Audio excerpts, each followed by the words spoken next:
ជំរាបសួរបងប្អូនទាំងអស់គ្នាចាថ្ងៃនេះឃើញទាច្រើនពេញមួយឆ្នាំងធំហ្នឹងគឺនេះខ្ញុំហើយនឹងអ៊ីបានសហការគ្នាសាមគ្គីគ្នាធ្វើទាទឹមហូបចាហើយទាទឹមនេះដោយសារតែវាចំណាយពេលយូរបងប្អូនណាហើយគ្រឿងផ្សំក៏ច្រើនទៀតបើធ្វើតែម្នាក់ឯងហូបគឺមិនងាយបានហូបទេអញ្ចឹងហើយក៏ចូលរួមទាំងអស់គ្នាម្នាក់2ម្នាក់3ម្នាក់4អញ្ចឹងទៅចាហើយគ្រឿងផ្សំរបស់វាមានគ្រឿងផ្សំគោលមិនអាចខ្វះបាននោះគឺហាវលង្តាវនេះហើយបងប្អូនចាធ្វើទាទឹមយើងត្រូវមានហាវលង្តាវក្របស្ដែកវែងហ្នឹងណាបងប្អូនចាមានខ្ចីមានម្ដេងមានខ្ទឹមក្រហមខ្ទឹមសមានសាតេចាហើយនឹងស្លឹកជីកដោហើយនឹងទារបស់យើងហ្នឹងបងប្អូនចាហើយទារបស់យើងលាងស្អាតហើយយកមកសោះទឹកដាក់ច្រែងឲ្យវាស្រស់ទឹកល្អអញ្ចឹងទៅចាំយកទៅប្រឡាក់ប្រេងខ្យងដើម្បីយកទៅបំពងសិនណាបងប្អូនចាហើយទាគឺល្អមែនតើធាត់ចាហើយធ្វើទាទឹមនេះក៏មានលាយសាច់ជ្រូក3ជាន់ខ្លះដែរបងប្អូនដើម្បី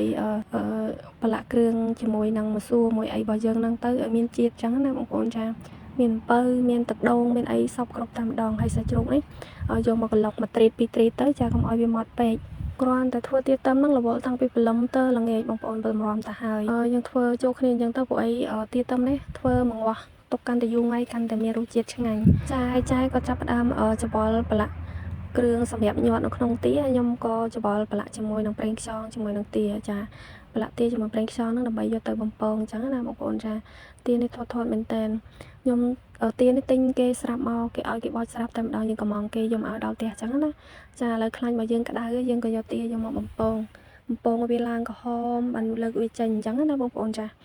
នេះឯងវាចាប់ផ្ដើមឡើងក្រហមឲ្យវាក្រហមសពសាច់ហើយចាំលើកវាមកហើយឥឡូវនេះចាយគាត់ច្បល់គ្រឿងក្រូវ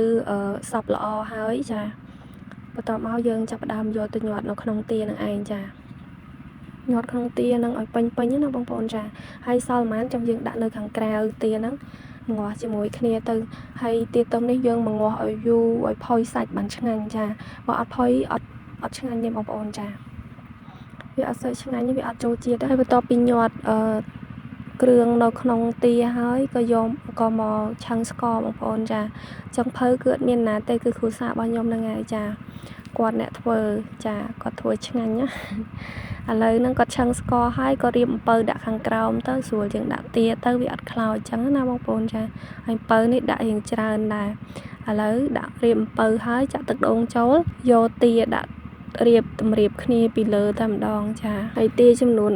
15កូនឆ្នាំងប៉ុណ្ណឹងស្មានតែដាក់អត់ល្មមបងប្អូនហើយល្មមមិនតែម្ដងចាវីដេអូនេះរៀងវែងតិចហើយបងប្អូនចាសូមអធិស្ឋានហើយអរគុណបងប្អូនដែលតែងតែតាមដានវីដេអូនឹងខ្ញុំតាំងពីដើមរហូតដល់ចប់ហើយនឹងវីដេអូកន្លងមកចាហើយជួយ like ជួយ share ជួយ follow page នេះខ្ញុំម្នាក់មួយផងដើម្បីជាកម្លាំងចិត្តនេះខ្ញុំធ្វើវីដេអូបន្តទៀតចឹងណាបងប្អូនចាឥឡូវងាកមកមើលទារបស់យើងនេះតម្រៀបពេញហើយយើងចាក់គ្រឿងរបស់យើងនឹងពីលើតែម្ដងបងប្អូនអរគ្នាចា